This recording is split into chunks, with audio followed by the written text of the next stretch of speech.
Hey everyone, I'm Albert Boris. So around a few months ago, I was on vacation to this place called the High Coast, located in northern Sweden, which was pretty cool since it meant I could finally touch some grass again. Or well, okay, I couldn't do that while riding this panic-inducing cable car, but whatever. More importantly though, while on this trip, I also decided to take my Switch 2 console with me, so I could take on the daunting task of getting a 3-star rank on every Mario Kart World Knockout Tour rally. And aside from finally unlocking Cataquack while doing so, that was a completely horrible mistake. Seriously, my playtime in the game went from 40 hours to 50 doing just this. Because not enough that you have to be in first place when passing every checkpoint, but the CPU players are so insanely skilled that I had to constantly reset the game because they kept passing me. Sometimes out of complete nowhere. You know, as tough as it was to hike up this mountain on the trip, it was nothing compared to this waste of time. Although, hey, if there's one positive thing that came out of this whole ordeal, it's that I pretty much know these rallies now through and through, as if they were my own children. And so I thought, why don't I celebrate all of this with a ranking of the rallies? Despite my rant you just heard, Knockout Tour is probably one of my new favorite modes to come out of Mario Kart in general. I already think this game's whole open world shtick is super neat as it is, but this mode especially takes amazing advantage of it, by having a marathon non-stop through 6 different tracks, while the bottom 4 players get eliminated each checkpoint. It's simple, but I love how exhilarating and competitive it gets, starting off fun and chaotic, and then slowly getting more tough and skill-based as fewer players remain. I guess one thing that sucks is that you can't really make your own custom rally. That would have been absolutely perfect, but nevertheless, there's still at least 8 different Knockout Tour rallies you can pick from. Some of them are excellent journeys with exciting beginnings and climactic endings, while others are, well, something. So let's rank every Knockout Tour rally in Mario Kart World from worst to best, based on how much I enjoy their gameplay, atmosphere, as well as overarching progression. With all that being said, let's get started.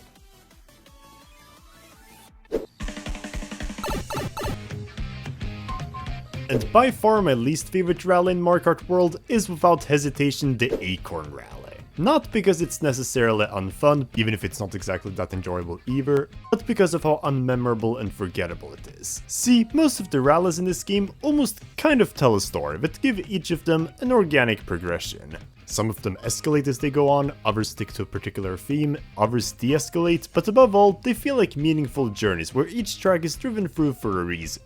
Meanwhile, for the Acorn Rally, it feels like they just sort of threw a bunch of shit on the wall to see what stuck. The progression is all over the place, and most of everything it does, other rallies already do way better. The starting point is a Toad's Factory, which seems like a good sign at first, but then you gotta remember that for these rallies, you barely actually spend time at the first course you're in, if at all. You start off with this boring flat waterway before you have to make your way through this agonizingly long dried out canal. It's pretty much a glorified straightaway with zero shortcut potential in the slightest, and the most you have for hazards are a couple of easy to avoid chomps here and there.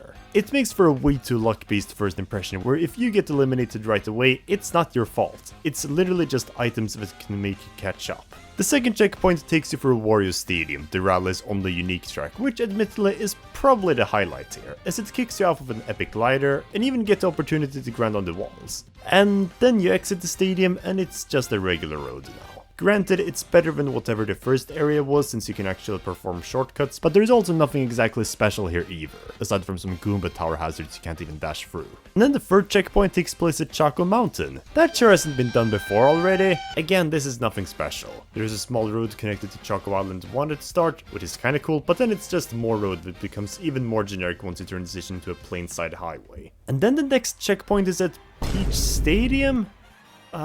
Sure? I feel like Peach Stadium is one of those tracks that get reused a little too much for these rallies. For most of them, it literally just serves to be a straight line with dash panels and no item boxes, and while that works at the end of the Heart and Ice rallies, as a way to kind of build up for their finales, here it's just smack dab in the middle of the tour, which not only feels completely wrong considering how climactic its vibes are, but because how there's no way of catching up if you fall behind for any reason, that means you're gonna miss out on half the rally because of pure luck. Not that it's worth it, but yeah. Following that, we get another boring flat river with minimal stuff to trick over, before we make our way to Cheap Cheap Falls, another track that's repeated far too often for its own good in these rallies. You pretty much just barely climb up this mountain and then it's back to another highway. And this is where it gets truly baffling. See, the final checkpoint in each rally is an actual lap around the real course, which personally I think that's a nice way to wrap up things, but for some reason, out of all tracks they could have picked, they decided to end this journey on DK Pass.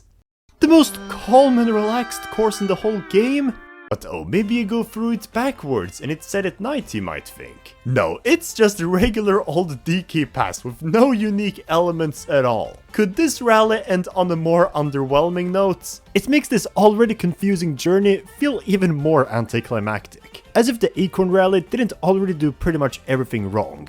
It's unoriginal, copies whatever the other Knockout Tour rallies already did, and somehow manages to take the most boring, frustrating, and luck-based segments from each track as well. I guess the journey the rally has going for is that it's meant to be a sort of de-escalation as it goes on, going from chaotic tracks to more calm ones by the end. But spoiler alert, there's another rally later down the list which has a way more interesting and engaging take on this. So yeah, overall, this is easily my least favorite rally, and will sit pretty comfortably down in D tier.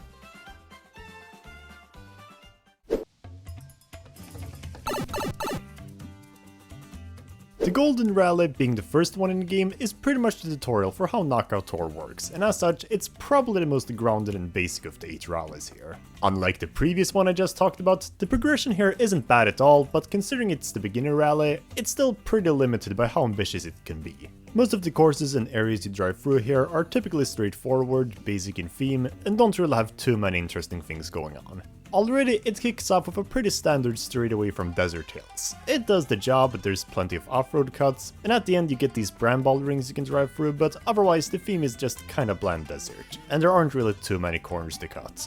Afterward though, you drive through Mario Bros circuit in reverse, which is a somewhat cool twist. Obviously it makes sense to have the first course in the game be early in the first rally, and while this version of the track doesn't really flow as naturally, since you miss out on the organic build-up the original track has, it's a fine enough surprise to spice up the track. After that, it's more regular road, until you get to Choco Mountain though. Yes, just like in the Acorn Rally, this is the third checkpoint for the Golden Rally as well, but unlike in the last one, it's actually really freaking fun here, as you get to drive through Choco Island 1 and 2 before and after. And cutting those entire tracks through the mud with a golden mushroom is so insanely exhilarating, and honestly one of the biggest highlights out of any Knockout Tour. After that, it winds down a little though with some generic Moo Moo Meadows road, before it then starts to ramp up a little with the Twisted Mario circuit after, and then finally, as the sun begins to set, you make your way through this twisty forest on your way to Acorn Heights.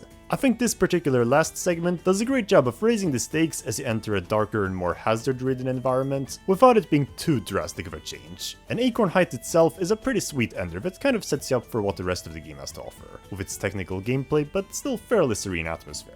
It's a bit ironic on one hand that the Special Cup track gets to be driven through fully for the first rally, but hey, it works. So yeah, overall, the Golden Rally is pretty good, although it's kind of hard to add anything else. It stays on the simple side, has an organic escalation to it, and doesn't really commit any major sins, besides the Desert Hills straightaway segment being kind of boring, I guess. At the same time though, it's also clear that most of the other rallies are noticeably more ambitious throughout the journey, in addition to having segments that stand out more. So I'll give it B tier because I like it, but not much more.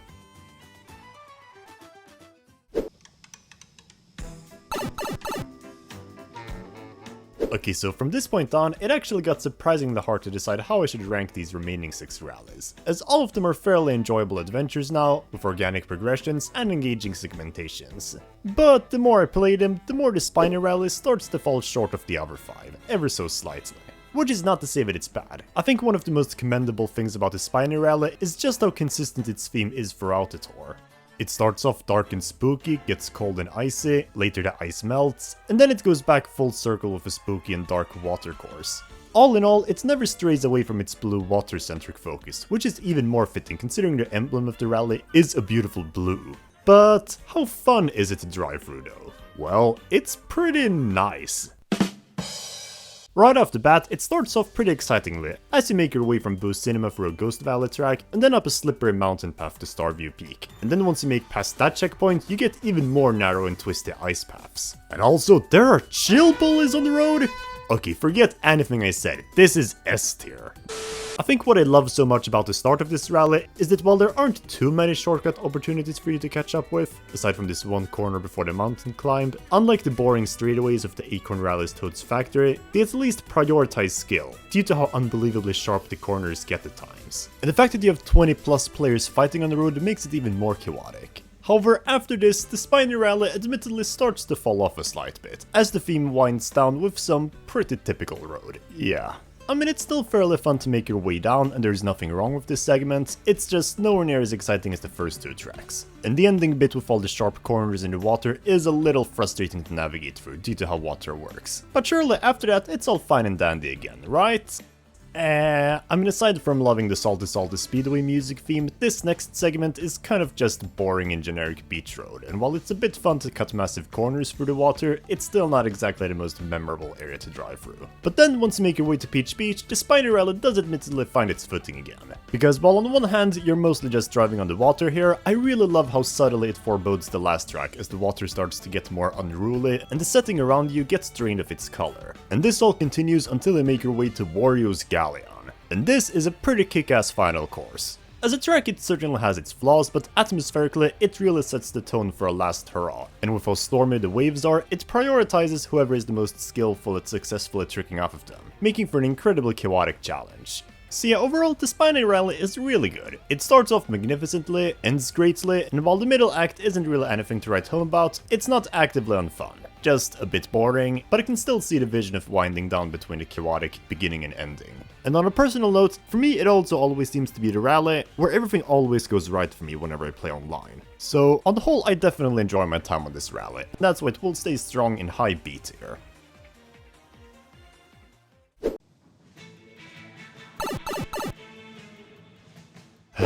I suspect that this next choice is gonna be a bit controversial, but in all honesty, the Cloud Rally is probably the absolute wonkiest and most inconsistent ride of them all when it comes to quality.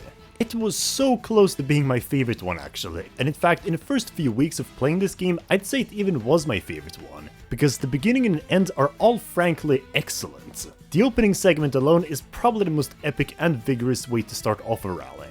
Getting shot out of the cannons of Airship Fortress and then making your way across the desert plains at night, with plenty of off-road shortcuts and a quicksand pit halfway through, that is a feeling that I will never forget the first time I played it. And while I don't like the Airship Fortress remix per se in this game, for this segment specifically, I actually like it quite a lot, just because the more chaotic nature of it fits a knockout intermission so unbelievably well. And then once you weave your way through the narrow streets of Shagia Bazaar, the next part of the rally generally keeps the momentum going as well. It becomes a bit more calm, but you still have plenty of insane mushroom shortcuts that are always fun to pull off. After that, the Cloud Rally slightly starts to falter though. See, the third checkpoint takes place at Mario Bros Circuit of all places, and while the lead up to it is pretty funny, since you have this giant straightaway where anything can happen on it, after that you're pretty much just driving through a normal road again, with almost no shortcut potential. And while I realize that it's probably this rally's way of winding down a little, before the point of no return, and while it's cool that you take an entirely different path leading to Crown City rather than the one in the Mushroom Cup, yeah, I'm not too big of a fan of using the beginner track of the game in the penultimate rally. However, as the day clears up, this is where the true shit show begins, as you cross the massive bridge in the center of the island. Now you might be surprised to hear me be so negative on it, since in my cup ranking I mentioned that this is actually my favorite intermission course. And that's still true. I love how many elements they were able to cram into it, as well as all the different split paths you can take on your way across it, despite it being a straight line. However, when it comes to Knockout Tour, the optimal route is just to stay on the main road, because that's the fastest path. And you need to stay ahead if you don't want to get eliminated. You can't just slack off like in normal races. But because it's also just a straight line, there are virtually no ways that you can catch up if you fall behind. And it's even worse because the bridge is littered with dash panels everywhere, and there are very few item boxes located on the road. So in the end, it just turns into a luck-based mess where everything can go wrong no matter what you do, completely killing all of your progress up until this point. However, if you do make it across though, the final two stretches are actually amazing. Faraway Oasis, which is right after, has you racing along a bunch of savanna animals, you know what we thought the actual track was gonna be at first. And then the last checkpoint is freaking Great Question Block Ruins, which might just be the greatest way ever to close off a rally. It's insanely technical, rewarding only the very best to be the winner, and it's just such a joyful and uplifting track atmospherically to leave us on as well. And I love the symbolism of the Cloud Rally both starting and ending above the clouds. It really is an adventure unlike anything else. It's just that f***ing bridge that I hate halfway through that has the potential to completely ruin your game, and it's why I can't be more generous than to put it at the very top of B tier. You go through a peak to get through horror to get through a peak.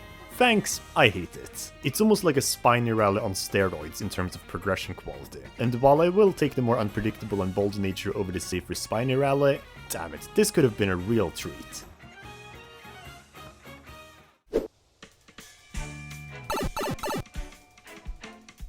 The Ice Rally opening up the top half of the list is where we're gonna start to see the rallies that are both more consistent throughout their journeys, while also keeping the majority of their segments bold and exciting. And the Ice Rally in particular is one that I hold a bit of a soft spot for, just because it was the first one we ever saw gameplay of, all the way back in the Nintendo Treehouse. And for only being the second in Knockout Tour, it's honestly more unique than I'd imagine. I mean, right off the bat, the very first section, starting from Sky High Sunday, has you driving up this huge icy slide mountain, filled with half pipes and giant shortcuts for you to take.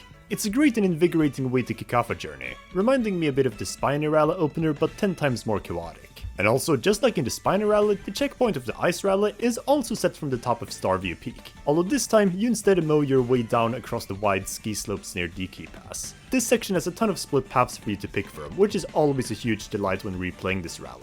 And because this is still pretty early on in the journey, it doesn't matter if you fall behind a bit when you pick a slower route, as it's still fairly easy to catch up. And that's why sometimes I feel comfortable even taking these cable car lines to grind and alternate over. Although if you're really daring, you can even cut through the first divide with a golden mushroom, allowing you to breeze through so many spots. So yeah, damn, we're off to another great start with this rally, in addition to the ice theme staying true to the Ice Rally name. And fortunately, the Ice Rally continues to impress me, because the next checkpoint as you move away from the snowy biome is at Dandelion Depths. And while you unfortunately don't get to explore the track itself, you do get these pretty satisfying drops off of a winding highway cliff, culminating in a glider. And it's super satisfying to chain tricks on this bit.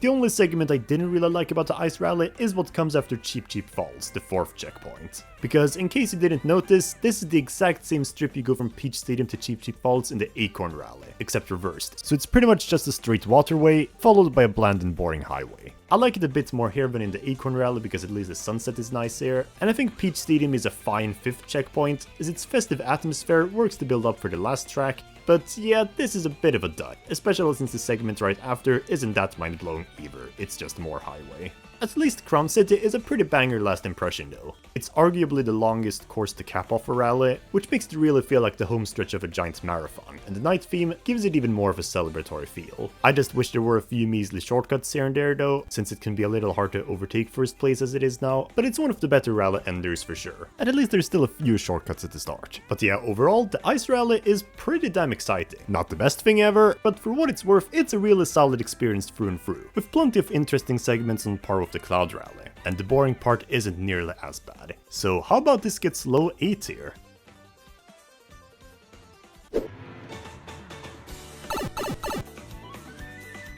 The Cherry Rally opening up the top 3 is by far the dumbest and most inconsistent amalgamation of intermission segments to make up a rally, and I love it so much because of it.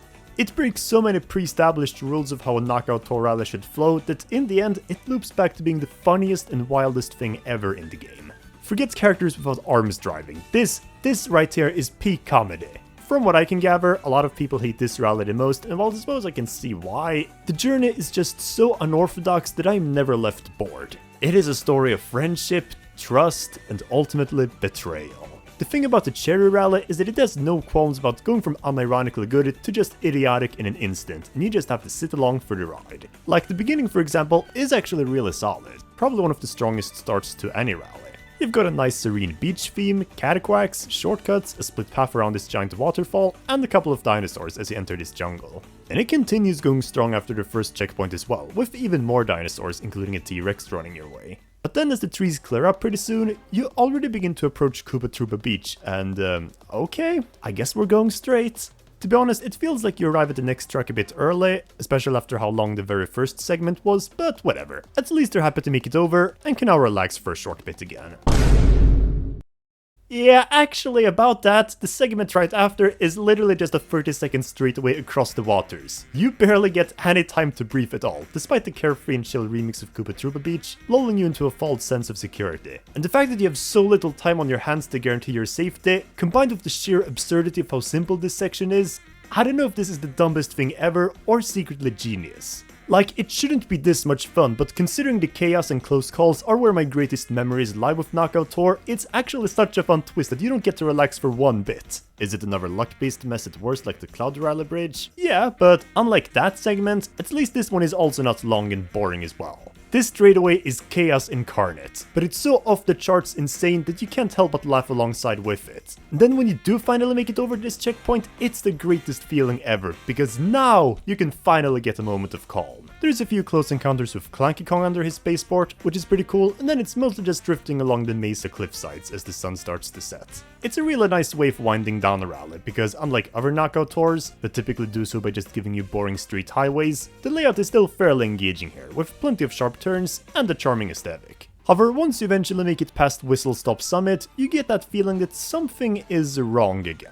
So far, we've been heading west pretty much the entire duration of the rally, toward the desert region, but as any avid Mario Kart World player knows, this is also where most of the early game simple tracks reside, so as the turns get smoother and easier, you start getting concerned about where the game is taking you. What could possibly be a fitting final track to leave a lasting impression on this rally? You keep your hopes high, but then as the cliffs fade out and you see the wide desert plains in front of you, you realize they have completely f***ed it up. Look, even as someone who loves desert hills in this game, the fact that they thought this would be a fitting grand finale for a knockout tour rally is so unspeakably unbelievable that I can't even be mad. They tried to make it a little more epic and different by having you go backwards and change the time of day to night, but not only is the track so short that it's over in like 30 seconds, but whoever has triple mushrooms in the back can just steal the win because of this giant shortcut at the end. Something which wouldn't even have been a problem if we just drove through this track normally. Like, objectively, this is probably the dumbest and the most anticlimactic way to end off a rally. It's short, it's lacking in tech, and it actively screws over whoever is front-running. But at the same time, it's also at least a more unique experience than normal DK Pass. And because of how much so many other bits of this rally felt like a shitpost, it almost feels poetic for it to end like a shitpost as well. And that's what makes the Cherry Rally so much freaking fun. It's both genuinely really good unironically where it's at, almost as much as it's also so bad it's good. It's a roller coaster that I'm never left bored with. Admittedly, this was also the first Knockout Tour rally I ever played, so I guess there's some bias there, but honestly, I don't even think that matters. The first time, I liked it because of the spectacle of playing this mode for the first time. Now, I still like it, but for completely different reasons. And to be honest, it's kind of commendable that in this stupidity, the Cherry Rally still manages to keep itself consistent with its southern and hot climate theme. It's certainly more than I can say for a lot of other Knockout Tour rallies. And I mean, hey, 4 of its tracks to drive through here aren't even seen in any of the other rallies either, so that's another thing that makes this one stand out. So yeah, while I don't think this one quite deserves number 1, just because the top 2 are definitely more well-rounded, I never pass up an opportunity to vote for this one online.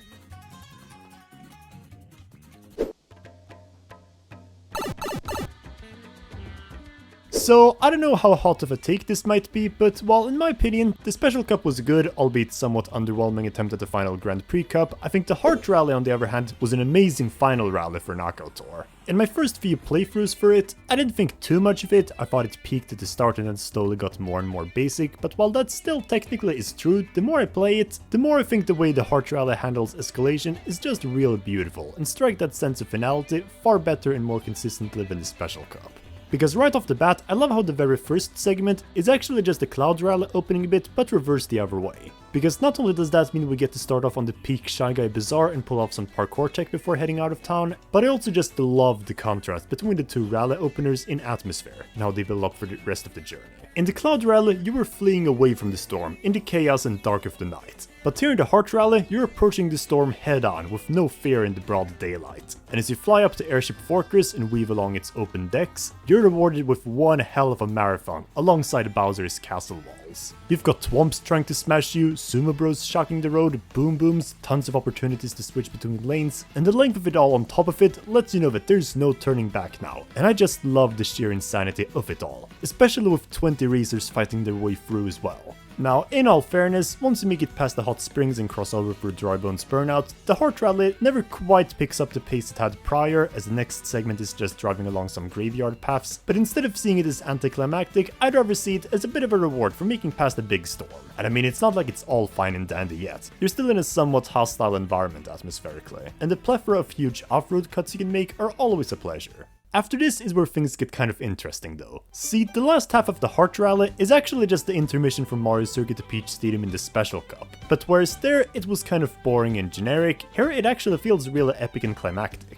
Yes, they made Moo Moo Meadows epic, I'm not joking, and Mario Circuit too. The fact that the sun immediately begins to set as you approach it, and knowing that we're closing in on Peach Stadium soon, makes it feel far more meaningful that you do a short lap of Mario Circuit 3 before you continue on, as a way to slowly prepare yourself for the endgame, and the following big glide over the plains after just feels far more atmospheric when it's set at dusk. And then once you cross over Moo Moo Meadows, it's just one last stretch, until the big showdown. I've mentioned previously that the soundtrack of Moo Moo Meadows has a very melancholic and almost nostalgic feel to it, and I feel like it was utilized perfectly for this particular segment. Because it makes you realize that you've come a long way, and that you're lucky to be among the final 8 players on the road. It's just a really beautiful moment of calm for you to collect yourself as you all race your way to be the first to Peach Stadium. And Peach Stadium is a damn good final course to end off the last rally on. From a quality perspective, it's not quite as great as Great Question Block Ruins, but it's still a wonderful test of challenge and tech, and the celebratory atmosphere to top it all off just makes it all the better. Honestly, the Heart Rally was really close to being number 1 for me. It's an absolutely amazing finale to Knockout Tour, and while it certainly peaks at the start, none of its sections are bad at all for what they set out to do. But at the end of the day, there's just one rally that spoke to me even more.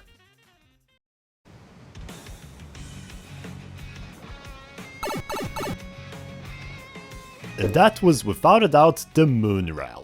Of course it is. You probably only like it because the Power Moon emblem references Mario Odyssey. No I don't. Even if it's certainly a nice bonus. To be honest, while this did end up securing first place for me, it wasn't quite the clear-cut victor, since for what it's worth, several other rallies did handle other specific aspects better. On one hand, the Moon Rally is not as cinematically cohesive as the Heart Rally, as inconsistently consistent as the Cherry Rally, or heck, even as organic as, say, the Cloud Rally. However, where the Moon Rally does come on top of though, is just the sheer consistency of its segments. No other Knockout Tour rally has quite as many mechanically stimulating, creative, or just plain exciting segments for you to go through. Like, already from the get-go, it opens up right in the middle of the action like a Tarantino movie, where you get effectively sent flying out of Bowser's castle and have to make your way down the volcano it's residing on. That's how you know you're gonna be in for a real treat. And it doesn't even wind down after this yet, because once you're at the foothill, the next section has you doing a full lap of Toad's Factory? First off, absolute peak choice to be included, its chaotic nature suits the early phase of a rally well, but also even just the fact that we get to race through a regular course as part of a Knockout Tour segment, which is not at the end, is such a nice change of pace that not only instantly makes the whole journey stick out more, but it also justifies the segments right after being a little more generic. Admittedly, the middle chunk right after you get out of Toad's Factory is the weakest part of the rally, as effectively it's mostly just normal highways through Moo Moo Meadows, but because of just how batshit insane the last 2 segments were, it only feels warranted as a way to wind down a little. And even then, you got some nice big grass shortcuts to cut through, so even then, it's not as boring as some highways in other Knockout Tour rallies. And fortunately, slowly but steadily, it starts to ramp up in action again. Once you arrive at Dandelion Depths, you actually get to drive downhill into the cave area, so already a better use of the track than in the Ice Rally, and then you even get to wind down this river between cliffs, filled with small drops to trick out from, and rocks to jump up from to ride along the walls. And eventually, this culminates into my favorite moment out of any Knockout Tour rally, when the river forms into a waterfall, and you plunge into the fast currents of Cheep Cheep Falls, and have to raft along its sharp, jagged corners. It's an absolutely badass transition, to cement the fact that we're closing in on the last stretch now, especially with the sun also setting now. Never mind, this is also the best use of Cheep Cheep Falls in any Knockout Tour rally. Take notes, Ice and Acorn Rally. But yeah, and finally, after that, once you make your way down the long orange savanna trail with buffaloes running along the road, you eventually make it to the last course, Faraway Oasis. And honestly, even as someone who doesn't care about this track normally, since it's pretty standard compared to most of the other courses in the game, I can't help but think it's quite a beautiful end to this rally at least. Considering the insanity that ensued in the early phases of the Moon Cup, it almost feels natural for the journey leading up here to have escalated down this way.